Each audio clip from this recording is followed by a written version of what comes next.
जेकॾहिं तव्हां चओ था त वोट ज़रिए आपेशा पैदा थींदा आहिनि त उहो वोट ॾींदड़नि सां बि ज़्यादती आहे त खटण वारे सां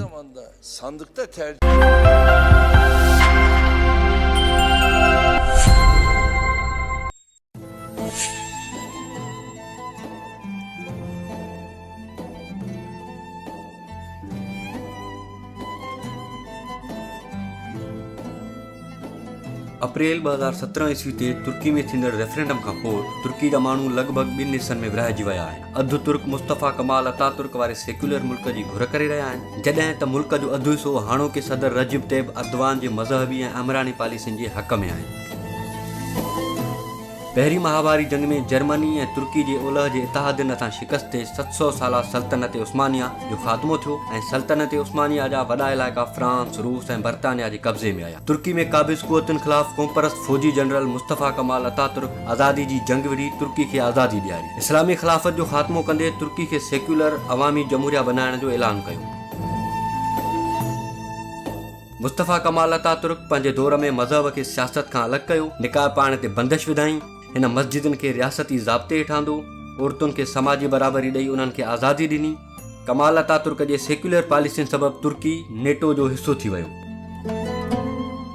जॾहिं त हाणोके सदर रजब तैयब अर्दवान जूं पॉलिसियूं मुस्तफ़ा कमाल अतातुर्क जी पॉलिसियुनि जे बिल्कुलु उबतड़ आहिनि। हिन निकाह पाइण तां पाबंदी हटाए छॾी, शराब वापराइण खे मुश्किल करे छॾियो ऐं मस्जिदुनि खे हुकूमत जे असर हेठां आज़ादु करे छॾियो।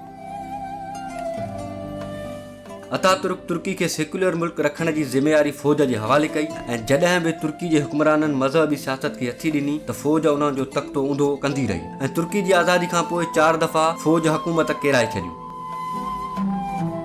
2002 ईस्वी जी चूंडुनि में रजब तैयब अर्दवान चूंडुनि में वॾी कामयाबी माणी ऐं तुर्की जो वज़ीर आज़म बणिजी वियो। हिन जे दौर में तुर्की जी मईशत तरक़ी कई, बेरोज़गारी घटि थी ऐं तुर्की माली बहराननि मां निकिरी आई।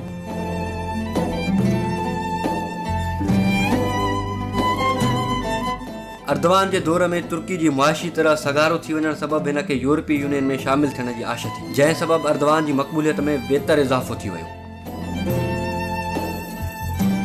अर्दवान पंहिंजी मक़बूलियत खे ॾिसी तुर्की खे सेक्युलर मुल्क खां मज़हबी मुल्क करण लाइ पॉलिसियूं लागू करणु शुरू कयूं त माण्हुनि में बेचैनी वधणु लॻी, जंहिं सबबि 2013 ईस्वी में इस्तंबुल जे गाज़ी पार्क में एहतजाज शुरू थिया ऐं हुकूमत उन एहतजाज खे तशद्दुद ज़रिए माठि कराए छॾियो।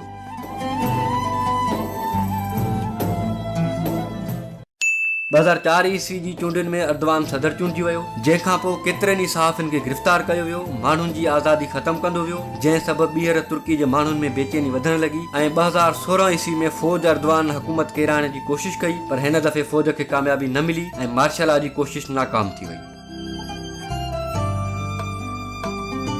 मार्शल लॉ जी नाकाम कोशिश खां पोइ अर्दवान हज़ारे माण्हुनि खे जेल में क़ैद करे छॾियो ऐं अवाम पारां मिलियल मोट खे नज़र में रखंदे हिन रेफरेंडम जो ऐलान कयो, जंहिं में लॻभॻि अधु तुर्की ख़िलाफ़ वोट ॾिनो ऐं अधु संदसि पॉलिसियुनि जे हक़ में। रेफरेंडम जी कामयाबी खां पोइ अर्दवान अदालतुनि खे पंहिंजे कंट्रोल में करे वरितो। हाणे अर्दवान बग़ैर वोटनि जे पंहिंजे सदारती मुदे में वाद करे सघे थो। उन सां गॾु अर्दवान फ़ौज ऐं बजट ते पिणु कंट्रोल हासिल करे वरितो आहे। रेफरेंडम में कामयाबी खां पोइ अर्दवान कंहिं बि वक़्तु तुर्क पार्लियामेंट खे टोड़े सघे थो।